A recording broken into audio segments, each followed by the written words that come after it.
بسم اللہ الرحمن الرحیم۔ انسان کی سب سے بڑی بے بسی یہ ہے کہ وہ سب کچھ حاصل کر سکتا ہے لیکن کسی کے دل میں اپنے لیے سچی طلب پیدا نہیں کر سکتا۔ مضبوط ہونے کی سب سے بڑی قیمت یہی ہوتی ہے کہ آپ کی خاموشیاں بھی لوگوں کو سکون لگتی ہے اور آپ کی مسکراہٹ کے پیچھے چھپی تھکن کوئی پڑھ نہیں پاتا۔ آپ ہر درد کو خود میں سمیٹ کر چلتے ہیں، یہاں تک کہ لوگ آپ کو پتھر سمجھنے لگتے ہیں، حالانکہ اندر سے آپ بھی ٹوٹتے ہیں، بکھرتے ہیں اور سنبھلنے کی کوشش کرتے ہیں۔ مگر سچ تو یہ ہے کہ مضبوط لوگ کبھی بے حس نہیں ہوتے، وہ صرف اپنے دکھوں کو دوسروں پر ظاہر کرنا چھوڑ دیتے ہیں۔ مضبوطی کا پردہ تکلیف کے آنسوؤں کو چھپا لیتا ہے جو کسی کی نظر میں نہیں آتے۔ مضبوط ہونے کا مطلب یہ ہے کہ آپ اپنی درد کی داستان کو خاموشی سے سنبھالے ہوئے ہیں۔ مضبوطی کی آواز میں تکلیف کی سرگوشیاں ہوتی ہیں جو صرف آپ کے دل کو جانتا ہے۔ مضبوط ہونے کا خسارہ یہ ہے کہ آپ کے ہنسی کے پیچھے ایک درد بھرا ہے۔ گرمیوں اور سردیوں کی ملی جلی فجر ایک عجیب سی خاموشی خوبصورتی لیے ہوتی ہے، نہ پوری ٹھنڈ کا کاٹنے والا احساس، نہ گرمی کی شدت، بس ایک نرم سی ہوا جو روح کو چھو کر گزر جاتی ہے۔ آسمان ہلکے نیلے اور سنہرے رنگوں میں ڈھل رہا ہوتا ہے، جیسے قدرت خود کوئی تصویر بنا رہی ہو۔ فضا میں ہلکی سی خنکی اور سورج کی پہلی کرنوں کی نرمی دل کو سکون دیتی ہے۔ ایسا لگتا ہے جیسے وقت تھم گیا ہو اور ہر چیز ایک خاص ترتیب میں سانس لے رہی ہو۔ یہ فجر انسان کو اپنے رب کے قریب لے آتی ہے، نہ نیند کا بوجھ، نہ اس کی تھکن، بس ایک پاکیزہ لمحہ جہاں دل کی دعائیں سیدھے آسمان تک پہنچتی ہیں۔ یہ وہ وقت ہے جہاں نہ گرمی غالب ہوتی ہے نہ سردی، بلکہ سکون غالب ہوتا ہے، اور شاید یہی فجر کی اصل خوبصورتی ہے، اعتدال۔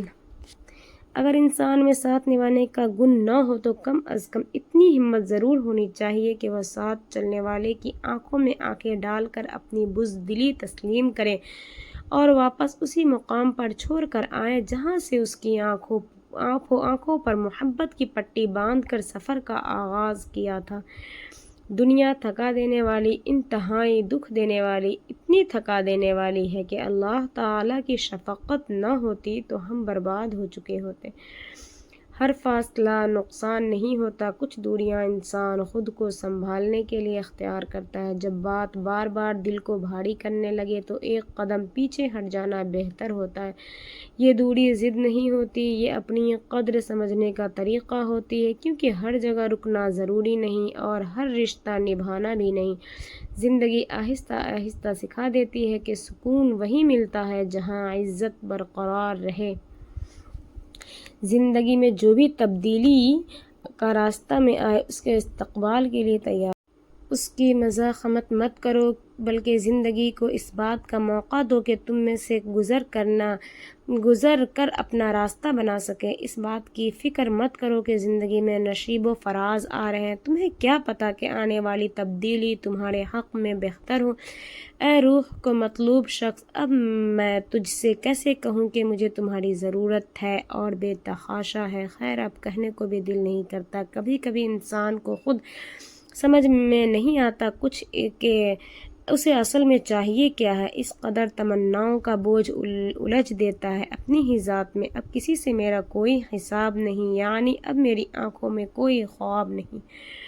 تمہاری چاہت کے مطابق جس کے ہاتھ میں تمہارا نصیب ہے وہ معجزوں کا بادشاہ ہے اور اس سے بہتر کوئی منصف نہیں۔ وہ کہانی کا ہر رخ جب چاہے جہاں چاہے موڑ سکتا ہے، وہ نصیب کا ہر لفظ بدل سکتا ہے اور زندگی کا ہر پہلو تمہاری چاہت کے مطابق بنا سکتا ہے۔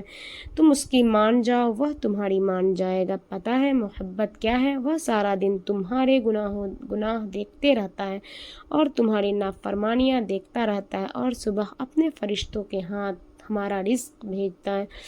کچھ تعلقات آپ کو نچوڑ رہے، کچھ تعلقات ایک لبادہ اوڑھ کر آپ کو نچوڑ رہے ہوتے ہیں۔ وہ آپ کا وقت، آپ کی محنت اور آپ کی نفسیاتی موجودگی سب چھین لیتے ہیں اور بدلے میں آپ کو سوائے خالی پن یا دھوکے کے کچھ نہیں دیتے۔ اب میں آپ کا برقرار رہنا وفاداری نہیں بلکہ شاسائی کے وہم کو کھو دینے کا خوف ہے، اس سے پہلے کہ آپ کی روح کسی ایسی جگہ رہنے کی قیمت چکائے جہاں آپ کی کوئی قدر نہیں، وہاں سے پیچھے ہٹنا سیکھ لے۔ پریشانیاں کیوں آتی ہیں؟ پریشانیاں صرف مکافات عمل کے تحت نہیں آتی، کچھ بطور آزمائش، کچھ بطور تنبیہ، کچھ بلندی درجات، کچھ گناہوں کا کفارہ، اور کچھ آخرت کی تیاری کے لیے بطور یاد دہانی کے لیے بھی آتی ہے۔